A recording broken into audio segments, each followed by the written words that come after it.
అవసరం అయ్యేట్లయితే ఆంధ్రప్రదేశ్ లో ఎవరు గెలిచినా ఎక్కడ ఈనినా మా దొడ్లో, ఎక్కడ కట్టినా మా దొడ్లో ఈనాలి అనేటువంటిది ఒక తెలుగు సామెత ఉంది. అట్లా వైసీపీ గెలిచినా లేకపోతే తెలుగుదేశం జనసేన కూటమి గెలిచినా గానీ మాకు మద్దతు ఇవ్వాలి, మద్దతు తీసుకోవడానికి వీలుగా మేము అనుసరిస్తున్న వైఖరి అనేటువంటి దానికి కారణంగానే వాళ్ళు ఆ విధమైనటువంటి జనసేన తెలుగుదేశం కూటమి బహిరంగ రండి మాతో కలవండి అని చెప్తున్నా గానీ ఇంతవరకు దాదాపు ఎన్నికల వాతావరణం వచ్చేసింది కదా. అవును, అక్కడ ఇంతవరకు ఏ విధమైనటువంటి రాజకీయ వైఖరి అంటే ఎందుకు ఇది మీరు అడగొచ్చా, మా పార్టీ అంతర్గత వ్యవహారం అని చెప్పేసి అనొచ్చు. కానీ ఒక రాజకీయాల్లో ఉన్న తర్వాత, రాజకీయ పార్టీ అన్న తర్వాత మీ పార్టీకి సంబంధించినటువంటి ఒప్పందాలన్నీ కూడా మేము వింటున్నాం, మా అందరికీ చెప్తున్నప్పుడు ఎవరికైనా, ప్రజలకైనా, జర్నలిస్టులకైనా, విశ్లేషకులకైనా అడిగేటువంటి హక్కు ఉంటది, చెప్పాల్సినటువంటి బాధ్యత మీకు ఉంటది. అందువల్ల ఏమిటి జనసేన తెలుగుదేశం తోటి బీజేపీ బంధం ఏమిటి అనేటువంటిది నేను తెలుసుకోగోరుతున్నా. అక్కడ రెండోది 5 సీట్లు 6 సీట్లు అంటున్నారు. కేరళలో కూడా ఇదే విధమైనటువంటి చెప్పారు. వాళ్ళు ఉన్న ఒక అసెంబ్లీ సీటు పోగొట్టుకున్నారు, అంతకుముందు తెచ్చుకున్నటువంటి ఓట్లు పోగొట్టుకున్నారు. అదొక కథ.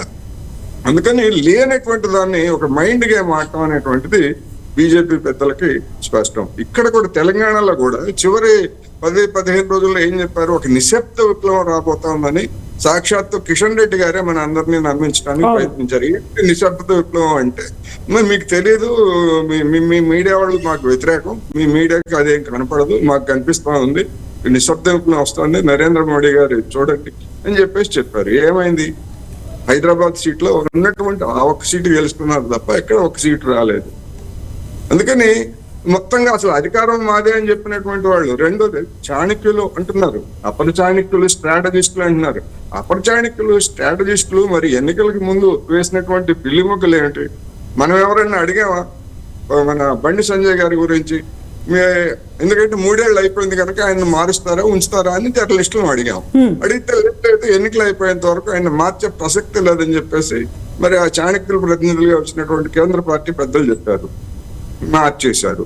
ఒకటి కవిత లిక్కర్ స్కామ్ గురించి ఆమెను అరెస్ట్ చేయబోతున్నామని మనం ఏమన్నా చెప్పామా? జర్నలిస్టులు కానీ లేకపోతే తెలంగాణ పౌరులు కానీ వాళ్లే చెప్పారు. అక్కడ జైలు గది సిద్ధం అవుతుందన్నారు. ఆ రోజు అరెస్ట్ అన్నారు, ఈ రోజు అరెస్ట్ అన్నారు. చివరికి మొత్తం చేతులు కాళ్ళు అన్ని కాల్చుకున్నారు కవిత విషయం. దాని మీద కూడా వచ్చినటువంటిది ఏంటి, ఓహో వీళ్ళిద్దరు బీజేపీను కేసీఆర్ ఇద్దరు రహస్య ఒప్పందానికి వచ్చారు కనుక అరెస్ట్ కాలేదు. అదే కదా సగం బీజేపీ కొంప ముంచింది. ఉన్నటువంటి వాతావరణాన్ని లేదా ఆ పార్టీని నమ్ముకున్నటువంటి వాళ్ళందరినీ కూడా హతాశులను కావించిందా లేదా?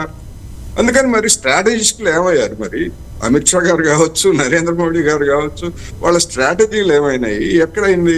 అందుకని రేపు ఎన్నికల్లో కూడా ఇంకా నేను ఒకటి చెప్తున్నా, 2019 ఎన్నికల్లో వీళ్ళకి 19% పైన ఓట్లు వచ్చాయి లోక్సభ ఎన్నికల్లో 2019లో. కానీ మొన్న వచ్చినటువంటి ఓట్ల శాతం 14%. మొన్న అసెంబ్లీలో వచ్చినటువంటి ఓట్ల శాతం 14%. దానికి ఏం చెప్తారు? అసెంబ్లీ ఎన్నికలు వేరు, లోక్సభ ఎన్నికలు వేరు. లోక్సభ ఎన్నికల్లో మా ప్రతాపం చూపిస్తామని చెప్తున్నారు. ఇప్పుడు ఆంధ్ర రాష్ట్రంలో ఉన్నటువంటి పరిస్థితుల గురించి కూడా రమేష్ గారు అదే విధమైనటువంటి ఆర్గ్యుమెంట్ ని చేస్తున్నారు. ఎన్నికల వరకు ఇవన్నీ చేస్తారు, ఎన్నికల తర్వాత మీరు ఉంటారు, మన వాళ్ళు మనం మాట్లాడుకుందాం మళ్ళీ కావచ్చు చెప్తున్నారు. అందుకని ఒక మైండ్ గేమ్, ఒక పొలిటికల్ పార్టీ ఒక మైండ్ గేమ్ ఆడినామండి, చూద్దాం ఏమవుతుందో. ఎస్. సో రమేష్ గారు, అక్కడ మనం చూస్తున్నటువంటి విజువల్స్ అన్ని నాగపూర్కు చెందినటువంటి కాంగ్రెస్ ఆవిర్భావ సభ విజువల్స్. అక్కడ ఒక భారీ బహిరంగ సభ అనేది ఫర్ ద ఫస్ట్ టైం నాగపూర్లో పెట్టారు. నాగపూర్ అనగానే టక్కున ఆర్ఎస్ఎస్ అనేది గుర్తొస్తుంది. అక్కడ మీ అడ్డాలో వచ్చి కాంగ్రెస్ పార్టీ బహిరంగ సభ పెట్టాం. అంత భారీ స్థాయిలో